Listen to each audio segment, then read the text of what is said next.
Hello friends, मैं रितिका भानुशाली आप सभी का लेट्स अहेड यूट्यूब चैनल पर बहुत बहुत स्वागत करती हूँ। सबसे पहले तो आप सभी को रक्षाबंधन की ढेर सारी शुभकामनाएं। तो हम देखते हैं कि हम क्लास 6 से लेकर 12th तक की NCERT कवर कर रहे थे, जिसमें हमने भूगोल से पढ़ना शुरू किया था।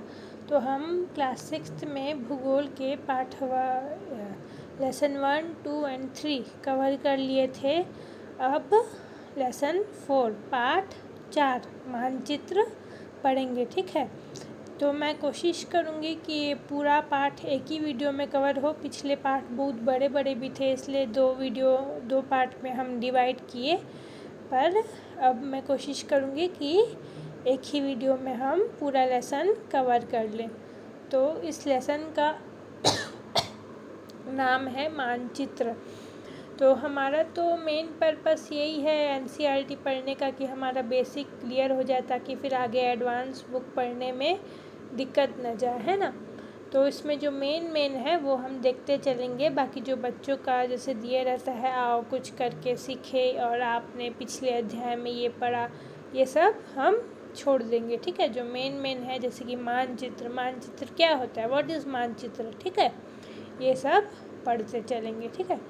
देखो क्या लिखा है। मानचित्र पृथ्वी की सतह या इसके एक भाग का पैमाने के माध्यम से चपटी सतह पर खींचा गया चित्र है, लेकिन एक गोलाकार सतह को पूरी तरह से चपटा करना असंभव है। हम पिछले पाठ में गोलाकार सतह देखे थे, ग्लोब देखे थे, है ना।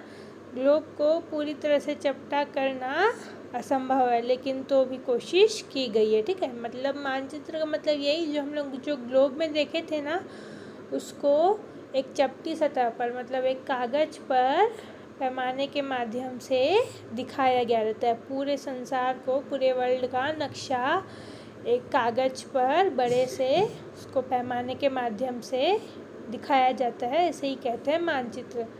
वैसे इस पाठ में दिया तो नहीं है मानचित्र, मैं आपको तो भी दिखा देती हूँ। देखो ये मानचित्र है, ठीक है। एक चपटी सतह पर पैमाने के माध्यम से ये नक्शा खींचा गया है।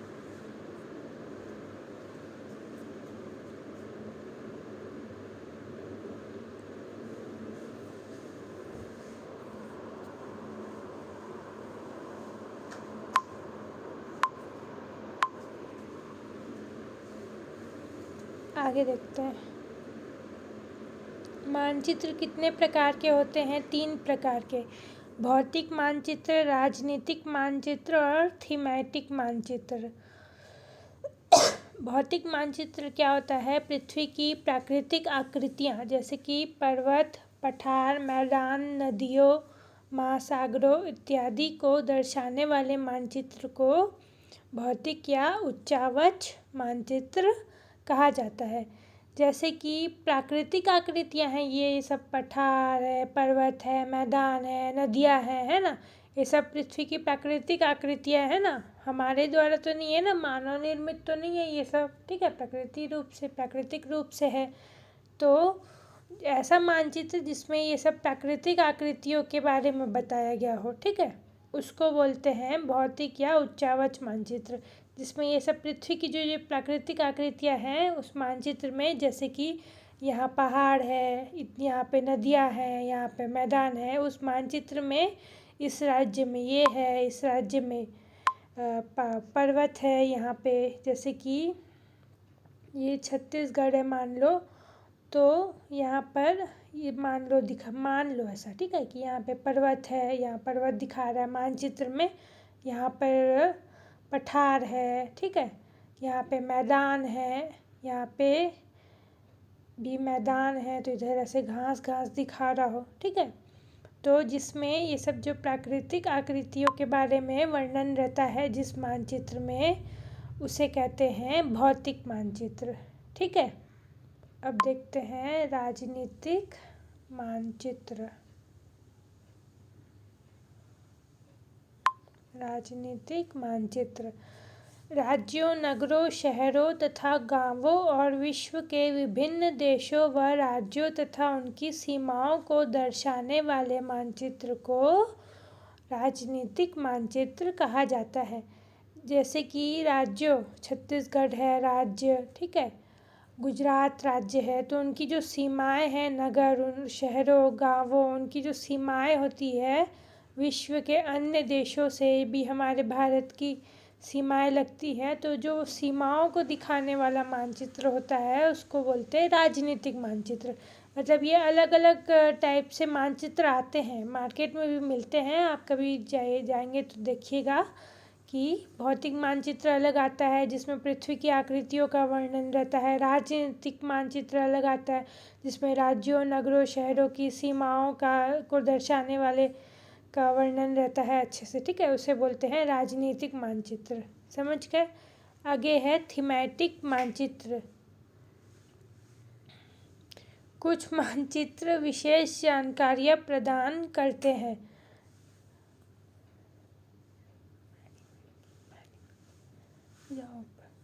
कुछ मानचित्र विशेष जानकारियाँ प्रदान करते हैं, जैसे सड़क मानचित्र, वर्षा मानचित्र, वन तथा उद्योगों आदि के वितरण दर्शाने वाले मानचित्र इत्यादि। इस प्रकार के मानचित्र को थीमेटिक मानचित्र कहा जाता है। जैसे कि मैंने जो अभी मानचित्र दिखाया तो उसमें कुछ मानचित्र विशेष जानकारियाँ देते हैं। जैसे कि किसी मानचित्र में खाली सड़क की जानकारी होगी कि ये सड़क यहाँ जाती है, ये सड़क उड़ीसा जाती है, ठीक है, ये सड़क उड़ीसा से छत्तीसगढ़ आ जाती है ना, इसमें सड़कों की जानकारी होगी। कुछ मानचित्र वर्षा मानचित्र होते हैं, मतलब एक थीम पे आधारित होते हैं ये मानचित्र, ठीक है। कुछ वन तथा उद्योगों आदि के वितरण के मानचित्र होते हैं। जैसे कि गुजरात में वस्त्र उद्योग होता है ना, और यहाँ छत्तीसगढ़ के साइड आ जाएंगे तो वहाँ पर शिल्प कला का उद्योग होता है, तो उसमें उद्योगों का वर्णन रहता है, ठीक है। यहाँ पे छत्तीसगढ़ के वनों का वर्णन होगा उस मानचित्र में, ठीक है। तो उस मानचित्र को कहते हैं थीमेटिक मानचित्र, जिसमें कुछ विशेष जानकारी जैसे या फिर सड़क का मानचित्र होगा, या फिर वर्षा मानचित्र होगा, या फिर वन तथा उद्योगों आदि के वितरण का मानचित्र होगा, ठीक है। कहाँ कहाँ पर कौन कौन से पेड़ पौधे होते हैं उसमें सब दिए रहता है, ठीक है, थीमेटिक मानचित्र। अब देखो, मानचित्र के 3 घटक हैं, दूरी, दिशा और प्रतीक। ये मानचित्र के घटक हैं। दूरी, मानचित्र एक आरेखन होता है जो कि पूरे विश्व या उसके एक भाग को छोटा कर कागज के एक पन्ने पर दर्शाता है। यह कह सकते हैं कि मानचित्र छोटे पैमाने पर खींचे जाते हैं, लेकिन इसे इतनी सावधानी से छोटा किया जाता है ताकि स्थानों के बीच की दूरी वास्तविक रहे। यह तभी संभव हो सकता है जब कागज पर एक छोटी दूरी स्थल की बड़ी दूरी को व्यक्त करती हो। इसलिए इस उद्देश्य के लिए एक पैमाना चुना जाता है। पैमाना स्थल पर वास्तविक दूरी तथा मानचित्र पर दिखाई गई दूरी के बीच का अनुपात होता है। जैसे कि मान लो वास्तविक दूरी, जैसे कि ये आपका भारत है, ठीक है, तो ये गुजरात और ये छत्तीसगढ़, तो ये इसकी जो है ये इतनी दूरी है, ठीक है, वह ये इसकी वास्तविक दूरी है। और मैं इसको ये छत्तीसगढ़ को मैं यहाँ पे नहीं बना सकती हूँ, है ना। ये जो है ये इन दोनों की वास्तविक दूरी है, ठीक है, इतनी दूरी पर है, आप समझ जाइए, ठीक है।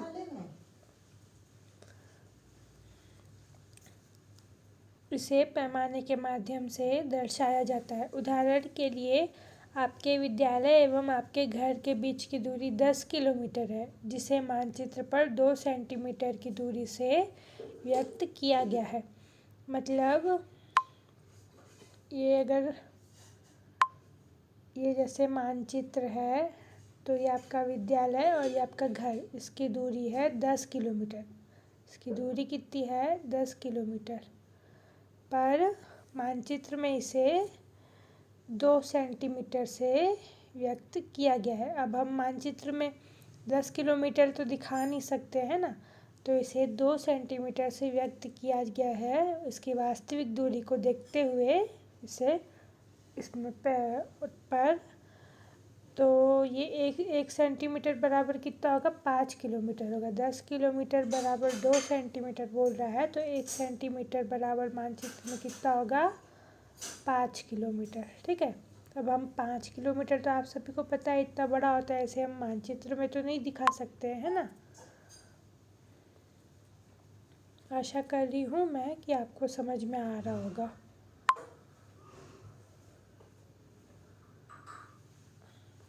जब बड़े क्षेत्रफल वाले भागों जैसे महाद्वीपों या देशों को कागज़ पर दिखाना होता है, तब हम लोग छोटे पैमाने का उपयोग करते हैं। उदाहरण के लिए मानचित्र पर 5 सेंटीमीटर स्थल के 500 किलोमीटर को दर्शाता है।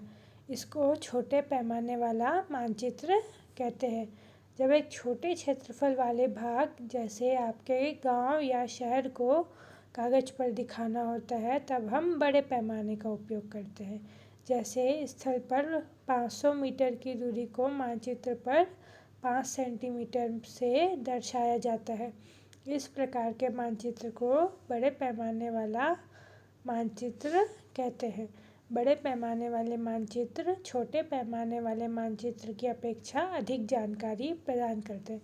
वो तो अधिक जानकारी प्रदान करेंगे, है ना। क्यों? क्योंकि जो 500 मीटर है, 500 मीटर की दूरी को आप 5 सेंटीमीटर में दिखा रहे हैं, तो उसमें हम और बड़े पैमाने वाले मानचित्र में 500 मीटर की दूरी को आपको हम 5 सेंटीमीटर में दिखा रहे हैं, तो उसमें अधिक जानकारी होगी। ठीक है। और छोटे पैमाने मतलब 500 किलोमीटर, ये 500 मीटर नहीं, 500 किलोमीटर की दूरी को हम 5 सेंटीमीटर में दिखा रहे हैं छोटे पैमाने में, तो इसमें फिर और सब कम जानकारी इसमें होगी बड़े पैमाने के मुकाबले, है ना। क्योंकि हम 500 किलोमीटर की दूरी को 5 सेंटीमीटर में दिखा रहे हैं। ठीक है।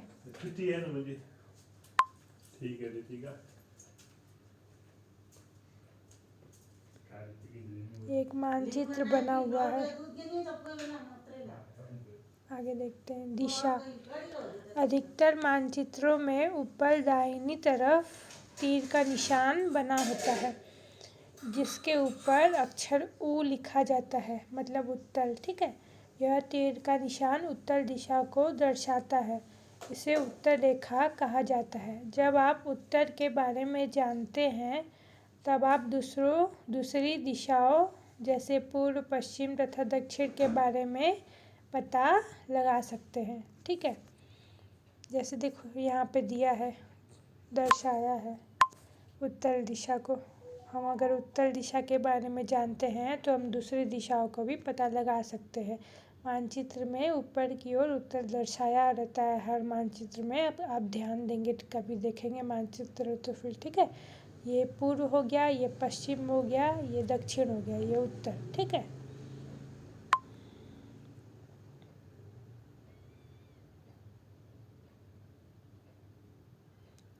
चित्र 4.2 में 4 मुख्य दिशाओं उत्तर, दक्षिण, पूर्व, पश्चिम को दिखाया गया है। वे प्रधान दिग्बिंदु कहे जाते हैं। याद रखिएगा, उत्तर, दक्षिण, पूर्व, पश्चिम क्या कहे जाते हैं? प्रधान दिग्बिंदु। ये देखो चित्र में दर्शाया गया है।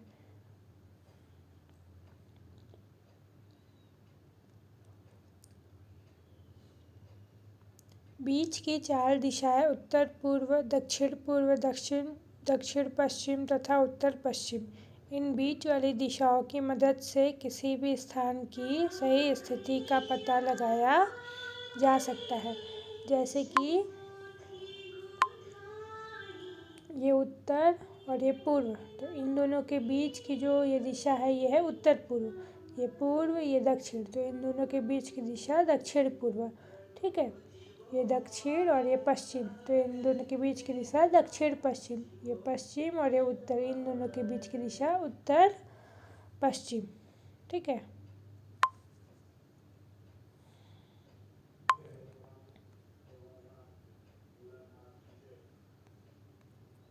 आगे देखते हैं। हम दिक्सूचक की सहायता से किसी स्थान की दिशा का पता लगा सकते हैं। यह एक यंत्र है जिसकी सहायता से मुख्य दिशाओं का पता लगाया जा सकता है। इसकी चुंबकीय सुई की दिशा हमेशा उत्तर दक्षिण दिशा में होती है। एक दिक्सूचक एक यंत्र है, ठीक है, वो अगर हमारे पास हो तो हम उसमें पता लगा सकते हैं उससे कि कौन सी दिशा है। ठीक है, उसमें जैसे ये दिक्सूचक ऐसा एक यंत्र रहता है तो उसमें हमेशा जो सुई रहती है वो उत्तर की तरफ रहती है। ठीक है, उसमें शो करता है दिक्सूचक यंत्र में, तो उससे हम पता लगा सकते हैं। उत्तर पता लग गया तो बाकी दिशाओं के बारे में भी पता लग जाएगा, ये पूर्व, ये पश्चिम और ये दक्षिण। ठीक है,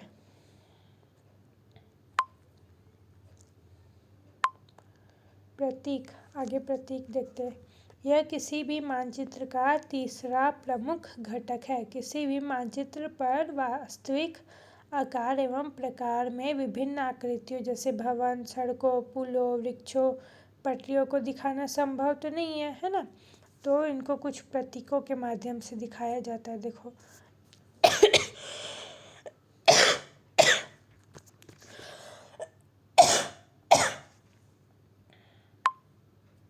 जैसे कि रेलवे लाइन में जो बड़ी लाइन होती है उसको ऐसे दिखाया जाता है, मीटर लाइन को ऐसे दिखाया जाता है, तथा रेलवे स्टेशन को ऐसे दिखाया जाता है। RS मतलब रेलवे स्टेशन।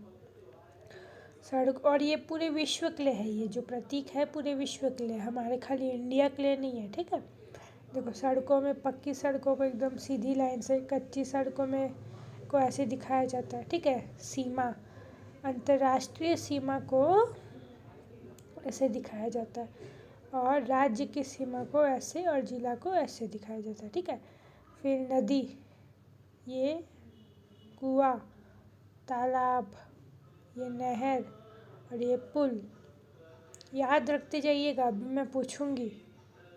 ये मंदिर, ठीक है, ये गिरजाघर, ये मस्जिद और ये छतरी। उसके बाद ये PO मतलब पोस्ट ऑफिस, उसके बाद PTO मतलब post and telegraph office, PS मतलब पुलिस स्टेशन। बस्ती को ये रेड कलर से दिखाते हैं, कब्रिस्तान को ऐसे दिखाया जाता है। ठीक है, ये पेड़ है, ये घास है। ठीक है,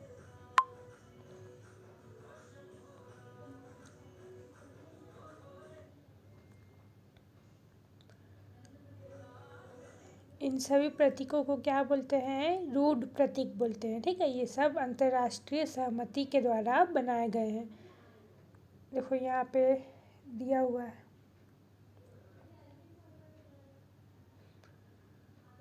ये आपकी बस्ती हो गई, इसमें देखो ये रेलवे स्टेशन हो गया, ये आपकी बस्ती हो गई, ये पेड़ हो गया, ये नदी हो गई। ठीक है, ये पटरी हो गई। ठीक है, ये कच्ची सड़क, यहाँ पर देखो ये दिशा भी दिखा रहा है, उत्तर दिशा। ठीक है, आगे देखते हैं। रेखा चित्र, रेखा चित्र एक आरेखण है जो पैमाने पर आधारित न होकर याददाश्त और स्थानीय प्रेक्षण पर आधारित होता है। कभी कभी किसी क्षेत्र के कच्चे आरेखण की आवश्यकता वहाँ के एक स्थान को दूसरे स्थान के सापेक्ष दिखाने के लिए होती है। मान लीजिए आप अपने मित्र के घर जाना चाहते हैं लेकिन आपको रास्ते की जानकारी नहीं है। आपका मित्र आपके अपने घर के रास्ते को बताने के लिए कच्चा आरेखण बना सकता है। इस प्रकार कच्चे आरेख को बिना पैमाने की सहायता से खींचा जाता है। इसे रेखाचित्र मानचित्र कहते हैं। जैसे कि आपका कोई मित्र है, वो आपको बता रहा है कि मेरा घर ये मानचित्र में मानचित्र बना के बता रहा है कि आप पहले यहाँ से आ जाओ, फिर इधर से राइट आ जाओ, फिर लेफ़्ट आ जाओ, फिर वहाँ एक गली होगी उसमें मुड़ जाना। तो ये एक कच्चा आरेख हुआ, ठीक है। ये पैमाने के माध्यम से नहीं खींचा गया होता, जैसे हम पिछले देखे कि 10 किलोमीटर बराबर 2 सेंटीमीटर, ठीक है। ये पैमाना के माध्यम से खींचा गया था, पर ये जो है रेखा चित्र ये पैमाने के माध्यम से नहीं खींचा गया होता, ये खाली बस ऐसे रफ रहता है समझने के लिए, ठीक है। इसे ही कहते हैं रेखा चित्र, जिसमें पैमाने का यूज़ नहीं होता है, सिर्फ एक कच्चा आरेख होता है। आगे देखते हैं खाका। खाका क्या होता है? एक छोटे क्षेत्र का बड़े पैमाने पर खींचा गया रेखा चित्र खाका कहलाता है। जैसे छोटा क्षेत्र मतलब मान लो छत्तीसगढ़ में कोई एक ज़िला है, जैसे कि नारायणपुर है, ठीक है। तो वो छोटा क्षेत्र का बड़े पैमाने पर रेखा चित्र खींचना, ठीक है। एक बड़े पैमाने वाले मानचित्र से हमें बहुत सारी जानकारियाँ प्राप्त होती है, ठीक है। और वो बड़े पैमाने वाले मानचित्र जो जैसे कि नारायणपुर है, खाली नारायणपुर का हम बड़े रेखा चित्र खाका खींच रहे हैं, तो उसमें तो बहुत सारी जानकारियाँ मिल जाएगी हमें, है ना। लेकिन कुछ ऐसी चीज़ें होती है जिन्हें हम कभी कभी जानना चाहते हैं, जैसे किसी कमरे की लंबाई एवं चौड़ाई, जैसे मानचित्र में नहीं दिखाया जाता, उस समय हम लोग बड़े पैमाने वाला रेखा चित्र खींच सकते हैं, जिसे खाका कहा जाता है। पर अगर लंबाई एवं चौड़ाई जैसे हमें कुछ पता लगाना है, तो उस समय खाका खींचा जाता है, ठीक है। वो पैमाने के माध्यम से खींचा जाता है, ठीक है, खाका, जिसमें लंबाई एवं चौड़ाई आवश्यक रहती है, ठीक है। तो ऐसा मानचित्र अगर खींचा जाता है तो उसे खाका कहते हैं, ठीक है। ये ऐसा मानचित्र फिर घरों के लिए खींचा जाता है, ठीक है, स्कूल भवन वगैरह के लिए। सॉरी, मैंने पहले जो वो ज़िले का उदाहरण दिया वो भूल जाइए। ये खाका ज़्यादातर ये सब जिसमें कमरे की लंबाई एवं चौड़ाई वगैरह सब भवन निर्माण वगैरह के लिए ये खाका खींचा जाता है, ठीक है। आपको और कुछ भी डाउट हो तो आप मुझे कमेंट में पूछ सकते हैं ना। आप सभी मेरे साथ बने रहे उसके लिए धन्यवाद।